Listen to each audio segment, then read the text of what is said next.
कोशिका टॉपिक के पार्ट 1 पूरा हो चुका है। बचा हुआ क्वेश्चन को पार्ट 2 में सॉल्यूशन करने वाले हैं दोस्तों, ठीक है। तो आइए करते हैं।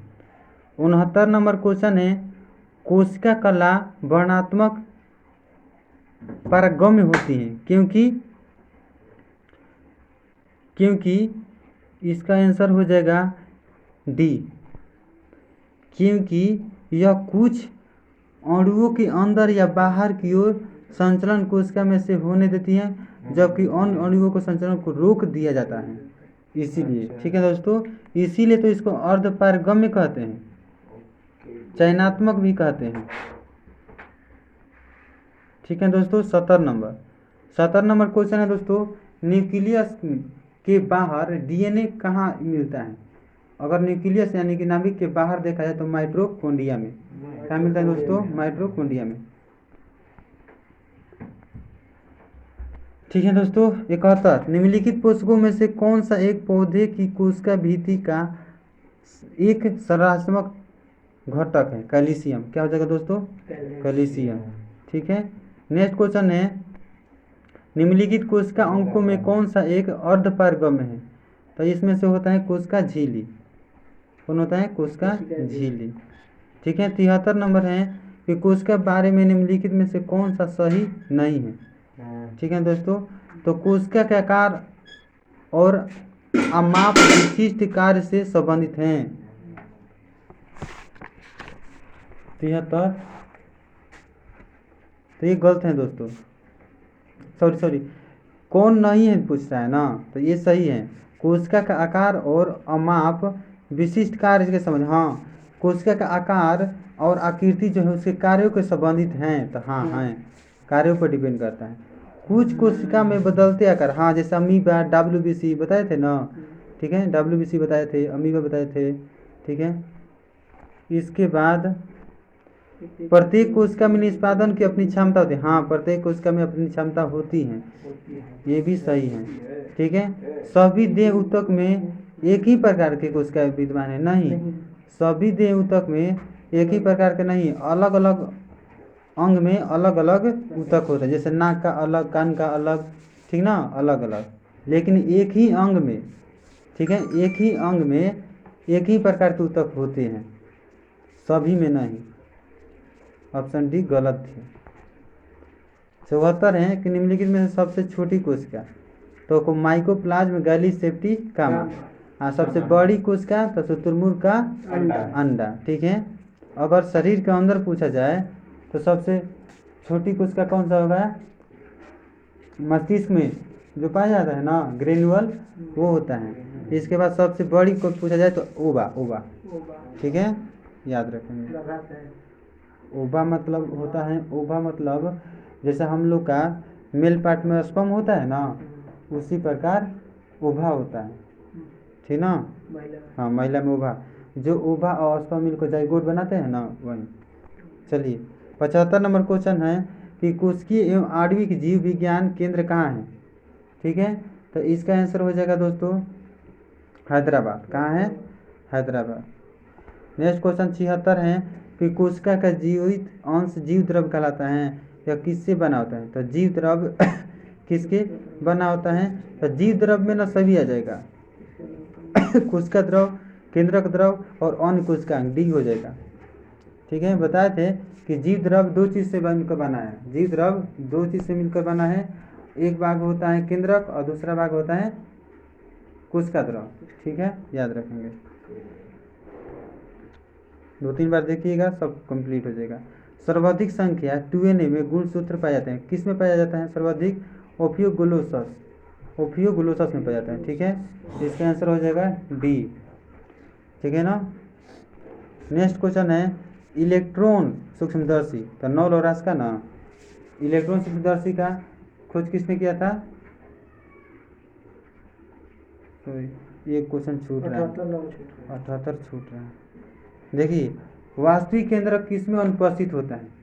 तो वास्तविक केंद्रक नहीं होता है तो इसका हो जाएगा जीवाणु।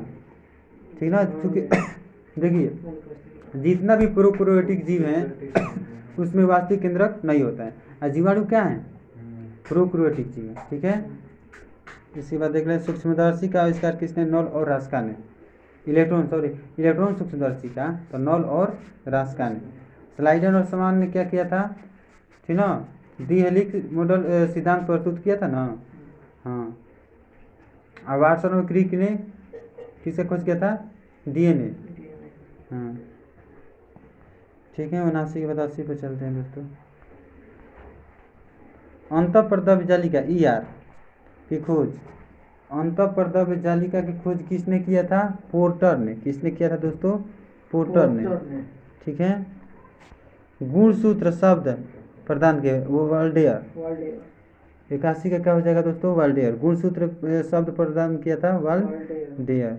ठीक है, इसके बाद देखते हैं कोशिका को एक निश्चित रूप प्रदान करता है। देखिए, कोशिका को निश्चित रूप प्रदान करता है कोशिका झिल्ली। कौन करता है, कोशिका झिल्ली। और सुरक्षा कौन प्रदान करता है, कोशिका भित्ति। कोशिका द्रव में उपस्थित महीन शाखित झिल्लीदार और अनियमित नलिकाओं का घना जाल कहलाता है।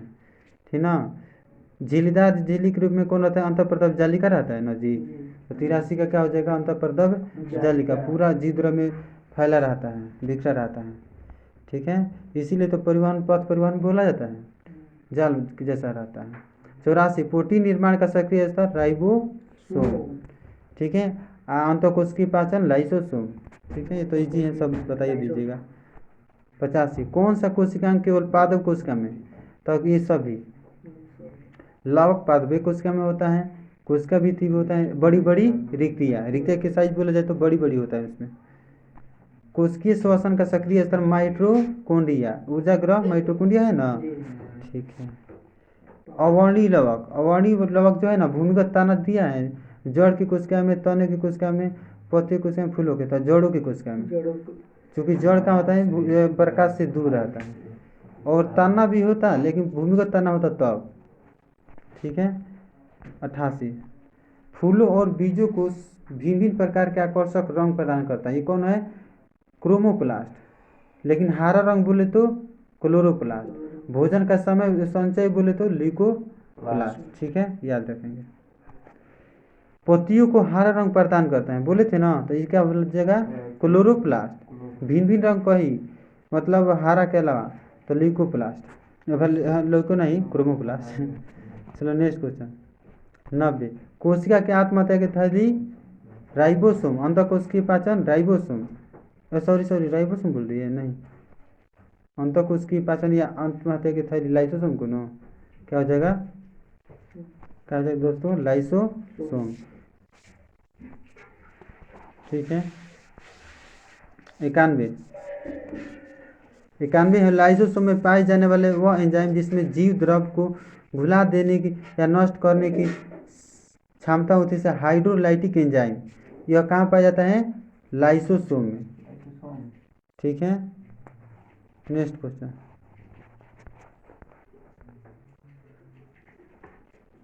देखिए दोस्तों, पादप कोशिका का सबसे बाहरी आवरण, देखिए पादप है ना तो कोशिका भित्ति, बाहरी आवरण कोशिका भित्ति। और अगर जंतु बोले तो कोशिका झिल्ली हो जाएगा। जंतु के बाहरी आवरण किसका बना होता है, कोशिका झिल्ली का।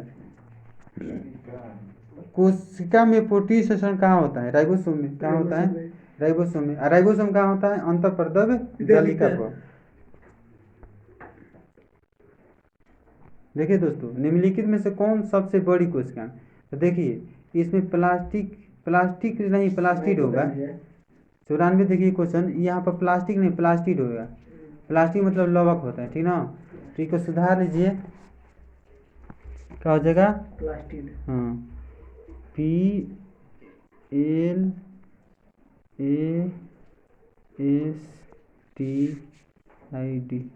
प्लास्टिक यानी कि लवक होगा। क्या होगा तो दोस्तों, लवक। ठीक ना, तो यही हो जाएगा। देखिए माइटोकॉन्ड्रिया भी है, माइटोकॉन्ड्रिया जंतु में होगा लेकिन प्लास्टिड होगा पादप में। दोनों को मिलाकर पूछा जाए तो दोनों में बड़ा कौन है, तो प्लास्टिड है। ठीक है, तो इसका आंसर क्या हो जाएगा, सी हो जाएगा, याद रखिएगा। कोशिका का ऊर्जा गृह किसको कहा जाता है, माइटोकॉन्ड्रिया। किसको, माइटोकॉन्ड्रिया। यदि माइटोकॉन्ड्रिया काम करना बंद कर दे तो कोशिका में कौन सा कार्य नहीं होगा, श्वसन नहीं होगा, क्या होगा, यानी भोजन का ऑक्सीकरण नहीं होगा।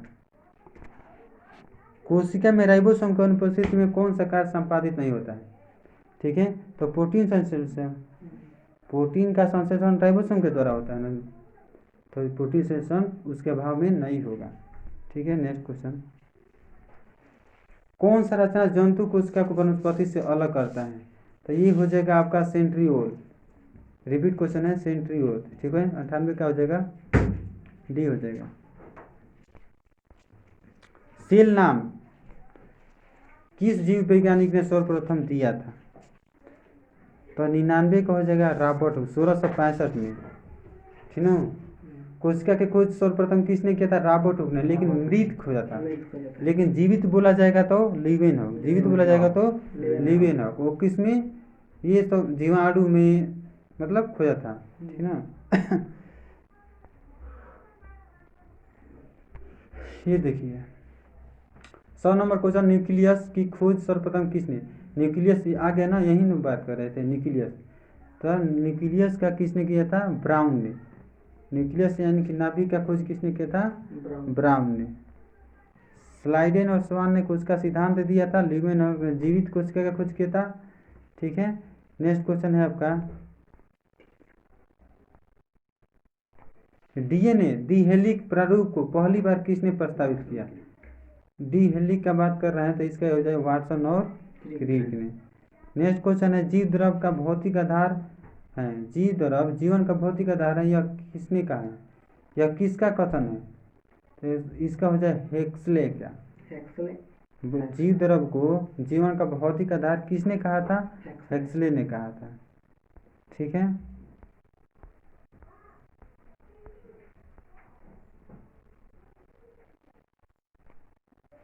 जीव द्रव शब्द का प्रयोग सर्वप्रथम किसने किया था? पुरकिंजे ने। 103 का क्या हो जाएगा दोस्तों? पुरकिंजे ने। ठीक है, माइटोकॉन्ड्रिया किस में अनुपस्थित रहता है? यानी कि माइटोकॉन्ड्रिया किस में नहीं होता है? तो जितना भी जीवाणु है ना, तो जीवाणु तो प्रोकैरियोटिक है, तो इसमें माइटोकॉन्ड्रिया ये सब जितना भी सब नहीं होता है। देखिए माइटोकॉन्ड्रिया का भीतरी वलय कहलाता है, माइटोकॉन्ड्रिया के भीतरी वलय जो है उसको क्या कहते हैं? क्रिस्टी। क्या बोलते हैं दोस्तों? क्रिस्टी बोलते हैं। कोशिका भीति होती है, कोशिका भीति पारगम्य होता है। कैसा होता है? पारगम्य होता है, माने एक किसी को रोकेगा नहीं। ठीक है, आगे देख लेते हैं, लाइसोसोम। लाइसोसोम कार्य करते हैं, लाइसोसोम क्या करता है?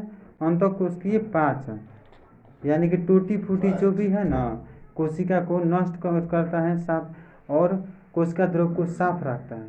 ठीक है, नेक्स्ट क्वेश्चन है दोस्तों, कौन सा अंग प्राय जंतु कोशिका में उपस्थित नहीं होता है? कौन सा अंग प्राय जंतु कोशिका में उपस्थित नहीं रहता है? तो जंतु में लौक नहीं होता है, प्लास्टिड नहीं होता है, बाकी सब होता है।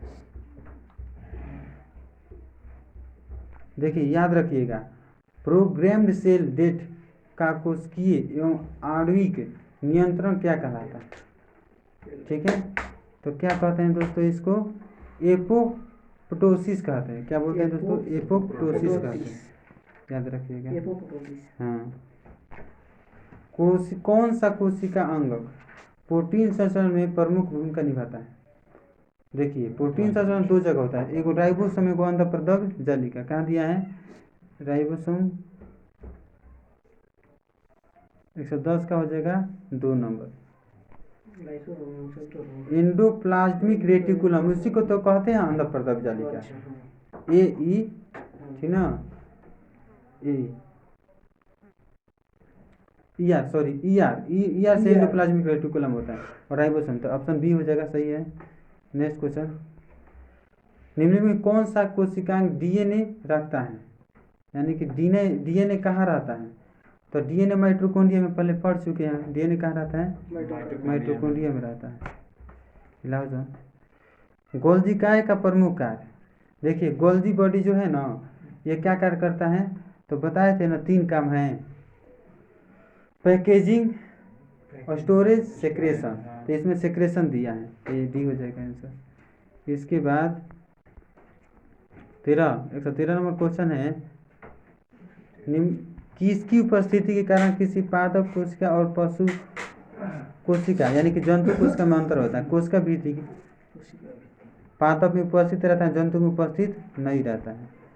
14 नंबर है, निम्नलिखित में किसने यह मूल अवधारणा प्रस्तुत की थी कि सभी जीव कोशिका के बने होते हैं।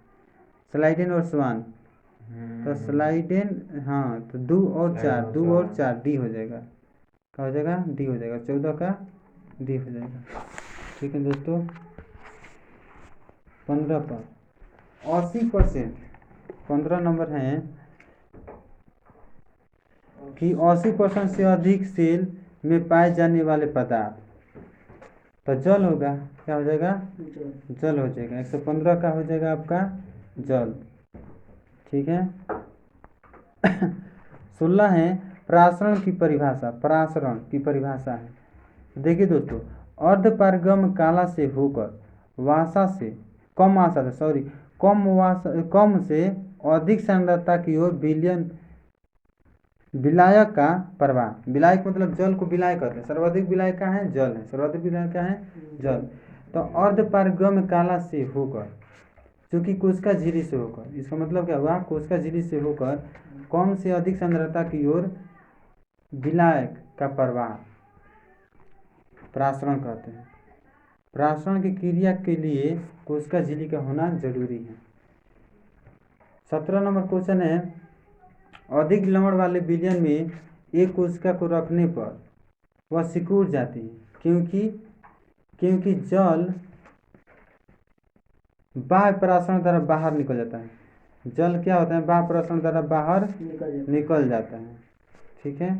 नेक्स्ट है 18, यदि एक कोशिका आकार में न्यूनीकृत होती हैं तब वह एक विलयन में रख दी जाती है। माने आकार इसका छोटा हो जाएगा तो उसको बड़ा करने के लिए विलयन में रख दिए जाते हैं। ऐसा विलयन कैसा होगा? तो विलयन कैसा होगा दोस्तों? तो होगा हाइपोटोनिक। कैसा होगा? हाइपोटोनिक।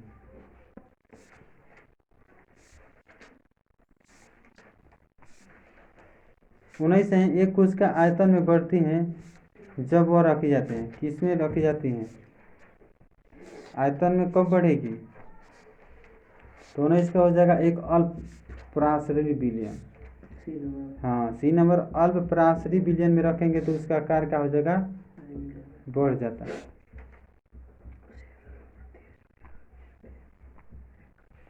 बीज फूलते हैं जब जल में रखे जाते हैं अंतः शोषण के कारण। अंतः शोषण का सोकर फूल जाता है।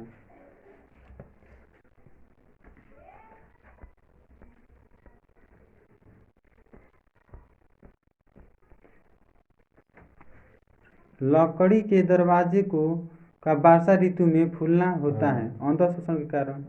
इसका भी क्या हो जाएगा? अंतः शोषण। उर्वरक का अतिरिक्त मात्रा में प्रयोग पौधे की मृत्यु का कारण बनता है। ठीक है। तो क्या होता है? क्यों मृत्यु का कारण होता है? तो इसका आंसर हो जाएगा बाह्य प्रासरण के कारण। बाह्य प्रासरण क्या होता है कि जल जो है तीनों कम सांद्रता से अधिक सांद्रता की ओर निकल जाता है। 23, केंद्रक के बीज विभाजन को क्या कहते हैं? साइटोकिनेसिस कहते हैं। इसका आंसर ये हो जाएगा। 123 का 123 है। नहीं, ये नहीं होगा। इसका आंसर सी हो जाएगा। केंद्रक के विभाजन को क्या कहते हैं? कैरियोकिनेसिस कहते हैं। केंद्रक के विभाजन क्या कहते हैं? कैरियोकिनेसिस। और वो कोशिका के विभाजन को बोलेगा ना तब साइटोकिनेसिस होगा। ठीक ना?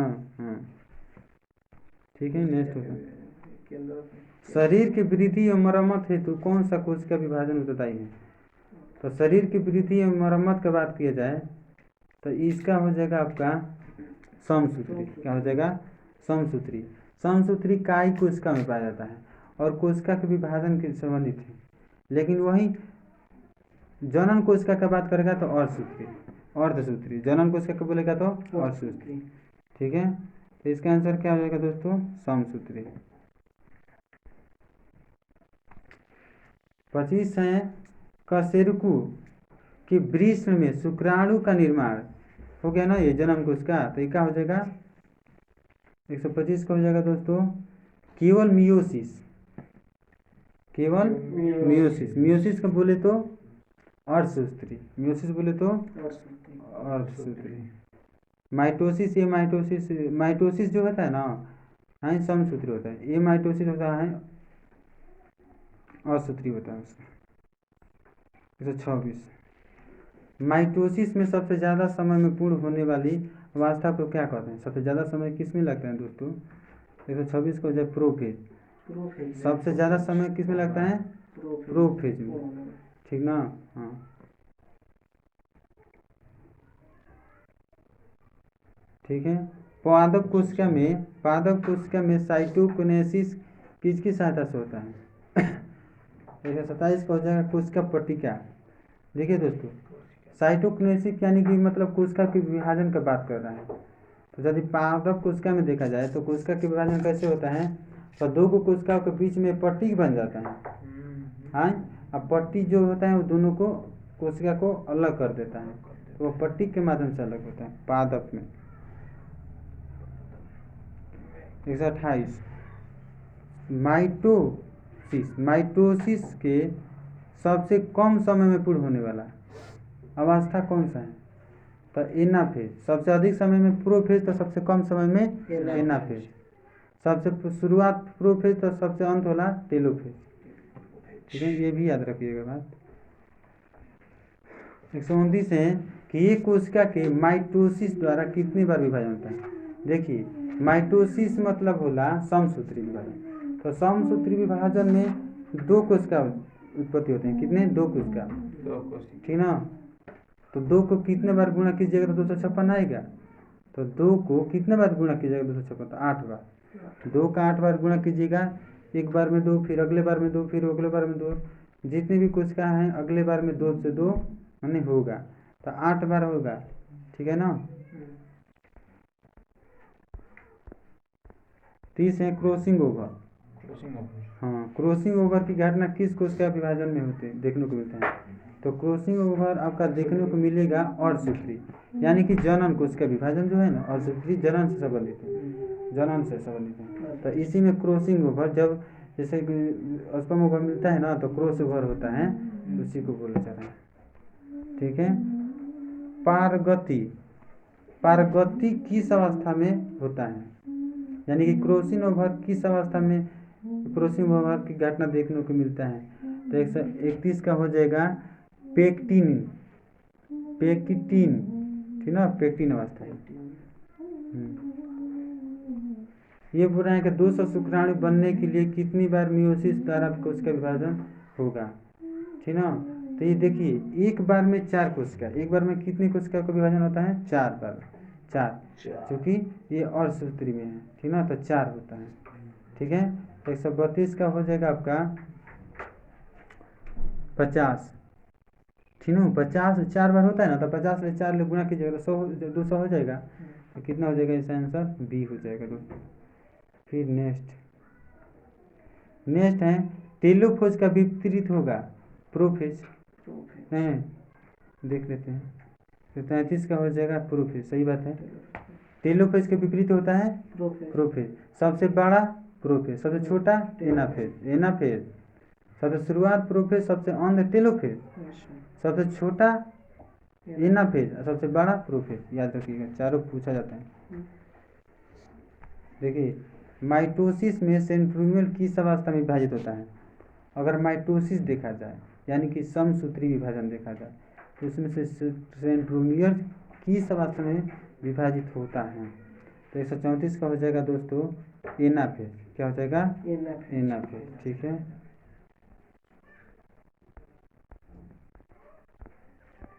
पाँच है दोस्तों कि निम्नलिखित कथनों पर विचार कीजिए। समसूत्री विभाजन में कोशिका केवल एक बार विभाजित होती है। समसूत्री में केवल एक बार, देखिए दोस्तों एक बार विभाजित होता है, सही बात है। एवं क्रोमोसोम भी एक बार विभाजित होता है। लेकिन अर्धसूत्री जो है यानी कि मतलब जनन कोशिका वाला विभाजन वाला, तो अर्धसूत्री विभाजन में कोशिका 2 बार विभाजित होता है। एवं क्रॉसिंग ओवर भी क्रोमोसोम भी 2 बार, ये भी सही है। ऑप्शन सी हो जाएगा। ठीक है, निम्नलिखित में किस कोशिकीय संरचना की खोज फोंटान के द्वारा किया गया था? तो फोंटान किसका खोज किया था? केंद्रिका का। ठीक है, तो फोंटान किसका खोज किया? केंद्रिका का। नेक्स्ट क्वेश्चन है और अंत वाला क्वेश्चन है कि प्राणी के जीवन इतिहास में समसूत्री विभाजन का कार्य निम्न है। तो समसूत्री विभाजन कार्य देखा जाए तो एककोशिकीय श्वसन में प्रजनन, बहुकोशिकीय जीव में वृद्धि, क्षतिग्रस्त ऊतकों की मरम्मत, ये सभी हो जाएगा दोस्तों। इस प्रकार सेट टॉपिक का क्वेश्चन सभी पूर्ण हुआ। Thank you.